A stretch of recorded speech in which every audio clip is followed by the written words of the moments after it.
Our next speaker is going to be busy this weekend as finally, after 50 years, the seminal work of objectivism is coming to the big screen. Part 1 of Atlas Shrugged in Richmond. I forget the full name. I know bow tie is in it. It's not too far from the Diamond. Ladies and gentlemen, Chairman of the Jefferson Area Libertarians, warm welcome for John Munchmeyer.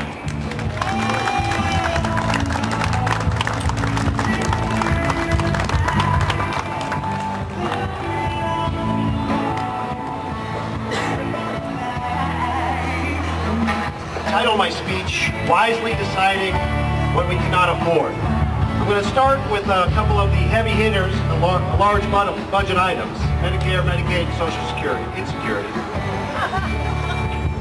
Let me just say this. If the economy collapses under the weight of these programs, how can that possibly be a good thing for our seniors? What kind of care are they going to get then? None. They will be destitute, and there will be no one else left standing to take up the slack. On the other hand, if we get rid of these programs, not only may we save the economy, but we'll have a dynamic and expanding economy. And we'll have the resources to truly take care of those in need. And in an environment where government is reduced and its interference gone. Next large budget item I want to talk about is our perpetual state of war. A lot of the arguments against wars have been made stating the death and injury toll of our soldiers and that of the innocent, otherwise known as collateral damage. And that we're creating more enemies overseas, making us less safe. And there's a lot of veracity in these arguments, but I want to add another side of it, and that is simply, we cannot afford it. The financial toll is in trillions of dollars. If you want freedom and stability, the best thing to have is a strong national defense. Now, I am not a pacifist. I want our country to possess an overwhelming destructive force against anyone who would attack us. That is the best guard against a serious threat. But we are overloaded in debt, and we are funding wars of choice by borrowing from the communist Chinese and paying them exorbitant interest. If we keep doing what we are doing, we are not going to have a strong national defense. If the United States declares bankruptcy or falters into hyperinflation, we will be pathetic and weak, and therefore open to attack. What happens when we actually need to go to war, and we cannot? Bankrupting the United States government, crippling our defenses, and saddling our children and grandchildren with massive debt to foreign countries is tantamount to treason.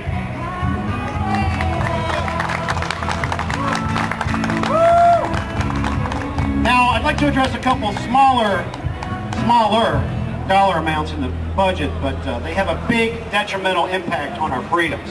Number one, the war on drugs actually promotes drug use by adding a profit motive for pushers in middle schools and high schools who might actually be your child's friends. It is the major cause of crime and violent crime. It is the fuel for gang warfare. It is the cause of drive-by shootings. It has destroyed much of our cities. It makes criminals better armed than our police. It causes the corruption and demoralization of police.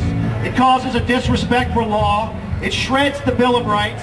It takes concentration off of real crime, theft, murder, rape, arson. It results in racial profiling and increases racial tension. It imprisons hundreds of thousands of non-violent people who will never become productive. It has contributed to the deterioration of the American family. It causes death by overdose. It spreads disease. It keeps patients from receiving the medicine they need to live. It keeps people from admitting addiction and seeking help. And it has killed untold thousands in South and Central America and corrupts governments there. And what do we pay in exchange for these wonderful benefits? According to the group Law Enforcement Against Prohibition, or LEAP, $69 billion per year of your hard-earned money. Watch the news and see what's happening on the southern border. It's a bloodbath. The drug lords have all the money and all the power, and the Mexican officials can do nothing to stop it. Some say we just need to get tough on drugs. Well, they tried that in China by a total police state. And even with this extremely hard line, they can't control the flow of drugs in, through, or out of China. If we want to finally end this madness and truly put the drug dealers out of business, then we must end this insane war on drugs.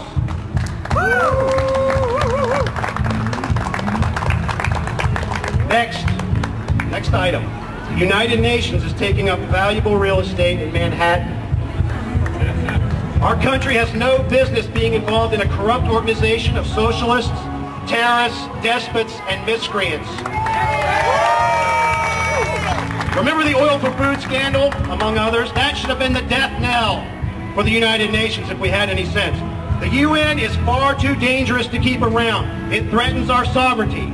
They are usurping American law, establishing one world directives, and they are talking about global taxation.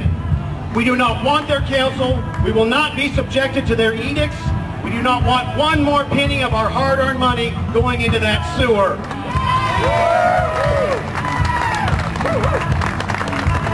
Now, if I had more time, I could go on and on about other government acronyms. USDA, HUD, EPA, the Department of Education, BATF, all unconstitutional, all doing more harm than good. And don't get me started on global warming. But look, let's cut to the chase. Ladies and gentlemen, it's getting late in the game. We're going on a train ride to hell at Mach 5. It's time for serious action. Here's what we need to do. The states must call for a constitutional convention, specifically to pass an amendment, the freedomrecord.com's small government amendment, which says the power of Congress to regulate interstate commerce is hereby repealed. Furthermore, no state shall levy taxes or duties on goods or services from another state, nor shall any goods or services be prohibited from free exchange. Except for the federal judiciary resolving disputes among the states for the purposes of promoting free exchange, the federal government is prohibited from being involved in anything not specifically listed in Article 1, Section 8 of the Constitution, including but not limited to commerce, education, finance, retirement savings, transportation, crime control, health or health care, manufacturing, banking, tanning, pollution, housing, art, energy, communication, safety, alcohol, tobacco, firearms, free associations, agriculture, food, drugs, nutrition, technology, or employment. Any federal law previously enacted that relates to interstate commerce is hereby null and void. Congress may not levy any tax that discriminates based on the type of activity. Now that should help. Number two, this voting for the lesser of two evils thing has to stop. 11 years ago, federal spending was $2 trillion per year, or $20 trillion over 10 years.